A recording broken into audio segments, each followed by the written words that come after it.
कविता 11 शिकारी ने। कलापी। साहित्य प्रकार सोनेट।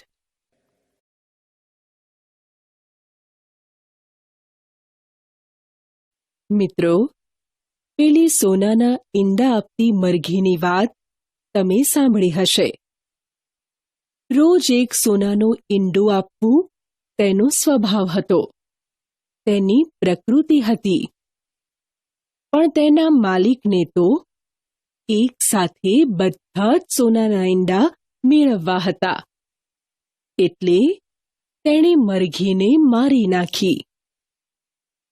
પ્રકૃતિથી વિરુદ્ધ જવાનો અર્થ આપણો વિનાશ. કોઈ ફૂલની સુંદરતા નિહાળો, તેની સોડમને માણો, પણ તેની એક એક પાંદડી તોડી એમાંથી કંઈક મેળવવા જાઓ તો કશું જ હાથ લાગવાનું નથી. પ્રકૃતિને સાચવશું તો તે આપણને સાચવશે. મિત્રો, આવો જ સંદેશ આપતું કવિ કલાપીનું એક કાવ્ય જોઈએ. કલાપી ઉપનામ ધરાવતા કવિનું મૂળ નામ સુરસિંહજી તખ્તસિંહજી ગોહિલ છે. તેમનો જન્મ 26/1/1874 અને તેમનું અવસાન 9/6/1900 થયું હતું. માત્ર 26 વર્ષ આયુષ્ય ભોગવનાર કવિએ સુંદર કવિતાઓ રચી છે. તેમની કવિતાઓ કલાપીનો કેકારવ સંગ્રહમાં સંગ્રહિત થઈ છે. કાશ્મીરનો પ્રવાસ નામનો તેમનો પ્રવાસ ગ્રંથ પણ છે. પ્રસ્તુત કવિતા કલાપીનો કેકારવ સંગ્રહમાંથી લેવામાં આવી છે. તેનો સાહિત્ય પ્રકાર સોનેટ છે.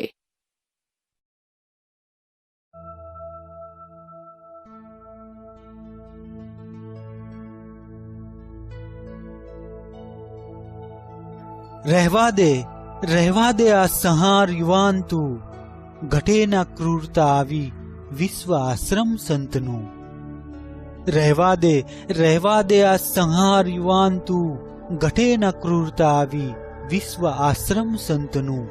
પંખીડા ફૂલડા રૂડા લતા આ ઝરણા તરુ, પંખીડા ફૂલડા રૂડા લતા આ ઝરણા તરુ. ઘટે ના ક્રૂર દ્રષ્ટિ અહીં ત્યાં વિશ્વ સૌંદર્ય કોમળું. તીરથી પામવા પક્ષી વ્યર્થ આ ક્રૂરતા મથે, તીરથી પામવા પક્ષી વ્યર્થ આ ક્રૂરતા મથે. તીરથી પક્ષી તો નાના કિંતુ સ્થૂળ મળી શકે. પક્ષીને પામવાને તો છાનો તું સૂણ ગીતને, પક્ષીને પામવાને તો છાનો તું સૂણ ગીતને. પક્ષી તેના પ્રભુ સાથે હૈયામાં મળશે તને, પક્ષી તેના પ્રભુ સાથે હૈયામાં મળશે તને. સૌંદર્યો વેડફી દેતા નાના સુંદરતા મળે, સૌંદર્યો વેડફી દેતા નાના સુંદરતા મળે. સૌંદર્યો પામતા પહેલા સૌંદર્ય બનવું પડે.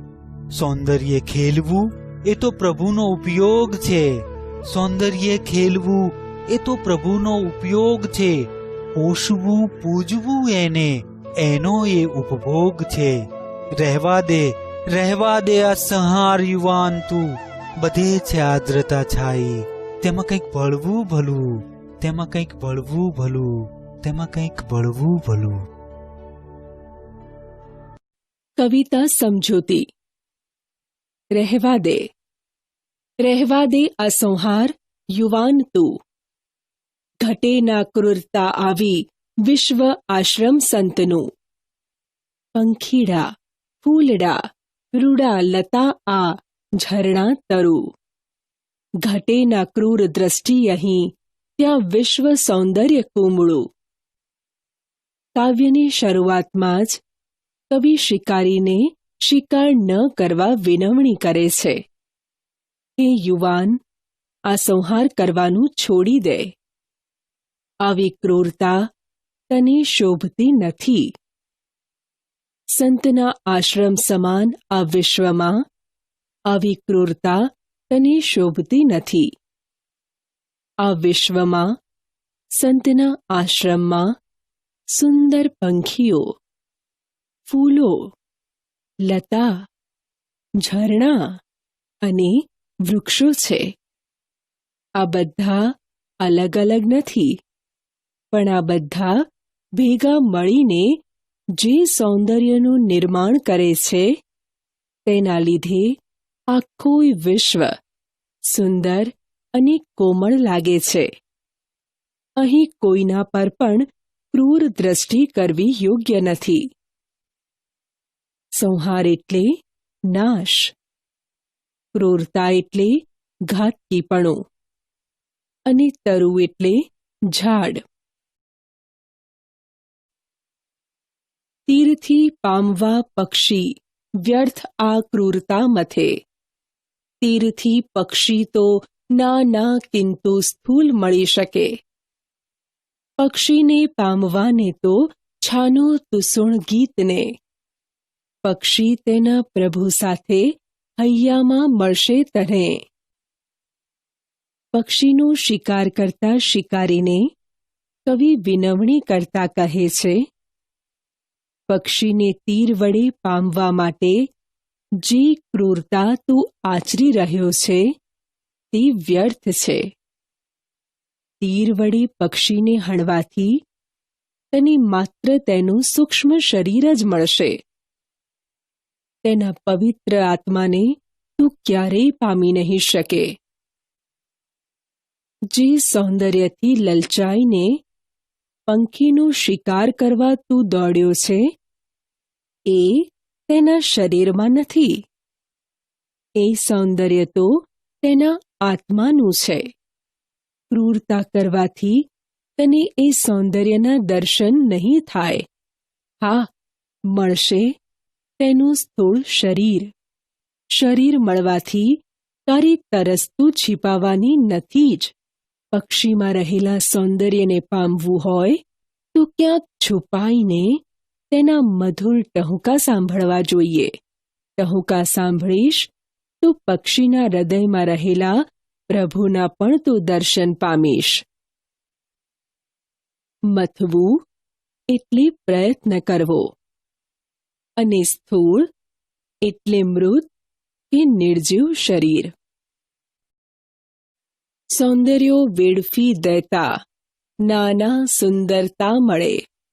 સૌંદર્યો પામતા પહેલા સૌંદર્ય બનવું પડે. સૌંદર્ય ખેલવું એ તો પ્રભુનો ઉપયોગ છે. પોષવું, પૂજવું એને, એ એનો ઉપભોગ છે. સૌંદર્ય વેડફી દેવાથી સુંદરતા નાશ પામે છે. કોઈ ફૂલની એક પાંદડી ખોલતા જઈએ તો તેની સુંદરતા નાશ પામશે. તેને સંપૂર્ણ રીતે જોવું જોઈએ. સૌંદર્ય માણવું હોય તો આપણે સૌંદર્ય માણવા માટેની દ્રષ્ટિ કેળવવી પડે. કોઈએ સાચું જ કહ્યું છે, સુંદરતા વસ્તુ કે વ્યક્તિમાં હોતી નથી, પરંતુ જોનારની આંખમાં હોય છે. જેવી દ્રષ્ટિ એવી સૃષ્ટિ. જેવા તમે છો એવી તમને દુનિયા લાગશે. જેને સૌંદર્યનું દર્શન થયું છે તેમને દુનિયાની દરેક ચીજમાં સુંદરતા જોવા મળી છે. આ સૌંદર્યને માણવું એટલે પ્રભુ સાથેનું જોડાણ કરવું. આ સૌંદર્યનું જતન કરવું, જાળવવું એ પ્રભુનો આનંદ માણવા સમાન છે. વેડફવું એટલે બગાડવું, અને ઉપભોગ એટલે આસ્વાદ. રહેવા દે આ સંહાર યુવાન તું. બધે છે આદ્રતા છાઈ, તેમાં કંઈ ભળવું ભલું. વિશ્વ સંતનો આશ્રમ છે. આખાય વિશ્વમાં સુંદરતા ભરપૂર ભરેલી છે.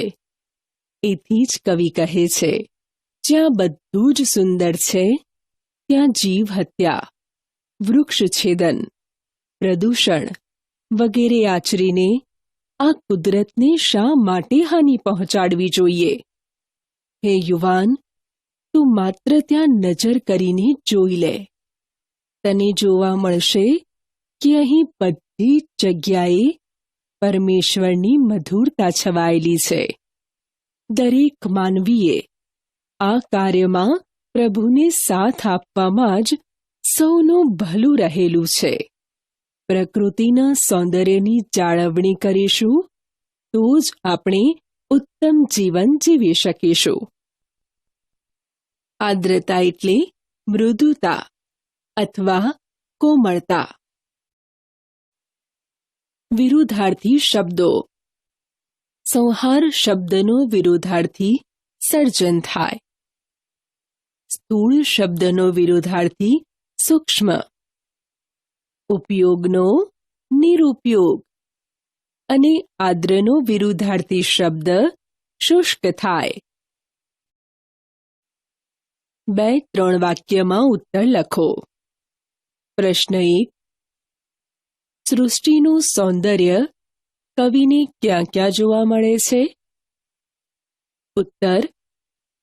કવિને સૃષ્ટિનું સૌંદર્ય પંખી, ફૂલ, લતા, ઝરણા અને વૃક્ષોમાં જોવા મળે છે.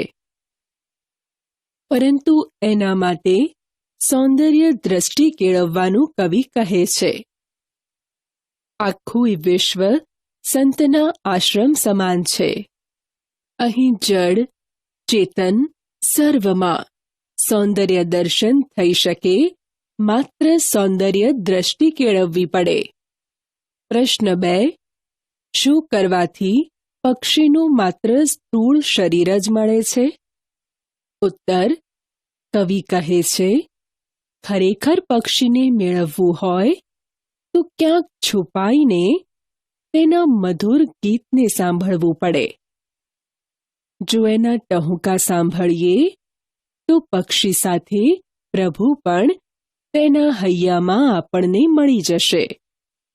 પરંતુ તીર મારીને પક્ષી મેળવવાના પ્રયત્નો નિર્દયી અને વ્યર્થ છે. તેનાથી તો પક્ષીનું માત્ર સ્થૂળ શરીર જ મળશે. 7-8 વાક્યમાં ઉત્તર લખો. પ્રશ્ન 1. કવિ શિકારીને કઈ શિખામણ આપે છે? ઉત્તર. કવિ શિકારીને શિખામણ આપે છે કે તું સંહાર કરવાનું છોડી દે. પક્ષીનો શિકાર કરવાની ક્રૂરતા તને શોભતી નથી. આ વિશ્વ સંતનો આશ્રમ છે. એમાં પંખીઓ, ફૂલો, લતા, ઝરણા, વૃક્ષ વગેરે અનેક પ્રકૃતિ તત્વોનું સૌંદર્ય સમાયેલું છે. એના તરફ ક્રૂર દ્રષ્ટિ રાખવી એ તને શોભતું નથી. પક્ષીનો શિકાર કરવાથી તને કેવળ તેનું મૃત શરીર મળશે.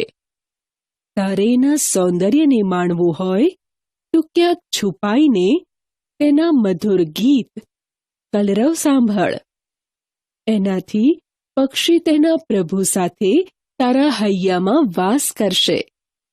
સૌંદર્યને વેડફી દેવાથી તેની સુંદરતા નાશ પામે છે. સૌંદર્ય માણવું હોય તો સૌંદર્યને માણવા માટેની દ્રષ્ટિ કેળવ. સૌંદર્ય માણવું એ પ્રભુ સાથેનું જોડાણ છે.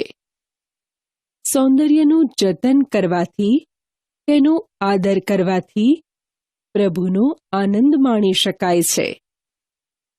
આ વિશ્વમાં ચારે બાજુ આદ્રતા છવાયેલી છે.